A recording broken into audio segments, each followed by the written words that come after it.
है बहुपद y cube minus y plus y square minus √2 अवरोही आरोही।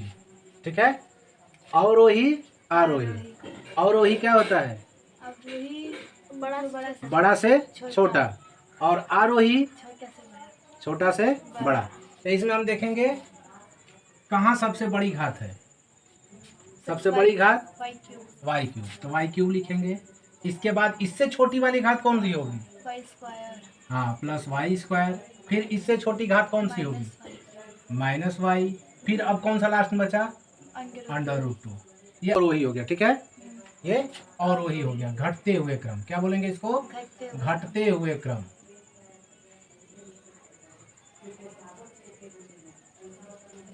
ठीक, घटते हुए क्रम, इसको बोलेंगे घटते हुए क्रम।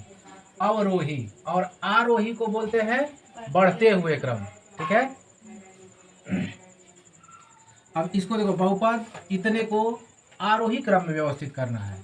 ठीक है, तो इसमें सबसे पहले छोटा लिखेंगे, फिर उससे बड़ा लिखेंगे, फिर उससे बड़ा लिखेंगे। तो इसमें हमारा 1 है। पहले 1 प्लस, उसके बाद क्या है? 3x प्लस 2x स्क्वायर, उसके बाद 7x प्लस 7x नहीं क्यूब है x cube plus 7x power 4 plus last में बचा x पावर 5। ये हो जाएगा आरोही। ठीक, अवरोही घटते हुए क्रम, आरोही बढ़ते हुए क्रम। ठीक है, अब देखिए निम्न में बहुपद नहीं है। इनमें कौन सा बहुपद नहीं है? बहुपद अभी बताया आपको, बहुपद कौन कौन होता है? हाँ, कौन सा बहुपद? ये बहुपद है, ये भी बहुपद है। ये क्या है? बहुपद नहीं है। क्यों नहीं है वो भी देखिए। हमने क्या कहा था? x का पावर जो होना चाहिए एक पूर्ण संख्या होनी चाहिए। ये पूर्ण संख्या नहीं है। x का पावर पूर्ण संख्या होना चाहिए। एक्सपोनेंट जो होता है पूर्ण संख्या होगा तो जाकर के ये बहुपद होता, लेकिन ये x का पावर या एक्सपोनेंट इसका पूर्ण संख्या होल नंबर नहीं है, इसलिए ये बहुपद नहीं है। तो इस पे टिक आप इसको मारिए। ठीक, आरोही और अवरोही।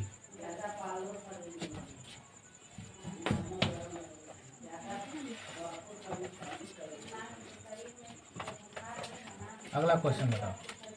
अगला क्वेश्चन, निम्नलिखित में से कौन सा बहुपद है? हाँ, निम्नलिखित फलन में कौन कौन से बहुपद है? पहला देख, हाँ पहला क्या दिया है तुम्हारा?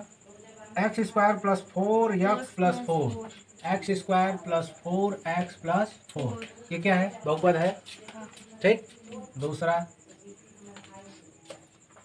y पावर 8 माइनस 4, ये भी क्या है? बहुपद है।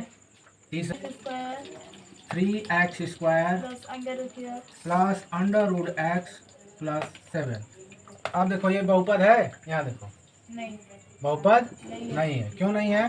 ये पावर इसका एक्सपोनेंट क्या है? होल नंबर नहीं है।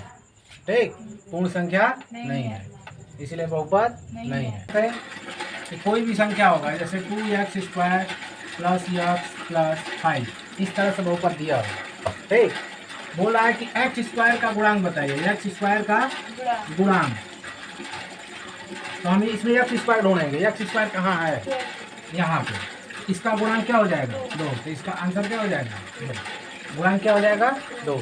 इसी तरह से सारा। ठीक है, अगर को आपको 5x पावर 5 हो प्लस 2x स्क्वायर हो प्लस 3x क्यूब प्लस 5, ऐसा कुछ करके दे दो।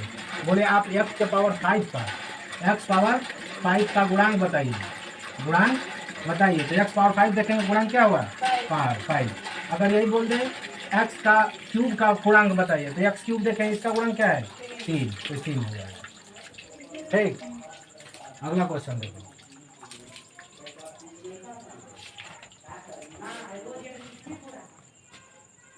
एक पदीय, द्विपदीय और त्रिपदीय मालूम कीजिए।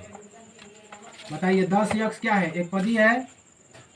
हाँ, एक पदीय, क्योंकि एक पद है पहला। दूसरा दिया है 5x square plus 3, 5x square plus 3, ये कैसा है? द्विपदीय है, क्योंकि दो पद है, एक दो पद है। तीसरा आपका दिया हुआ है एक्स प्लस वन का whole square, x plus one का होल स्क्वायर, इसको सॉल्व कर लेते हैं। X square plus one square plus two x into one, x square plus one plus two x, इसको सही से लिख लीजिए, x square plus two x plus one. इसमें कितने पद हो गए? त्रिपदीय हो गए। ठीक, तीन पद हैं, एक दो तीन, तो यह त्रिपदीय हो गया। ठीक।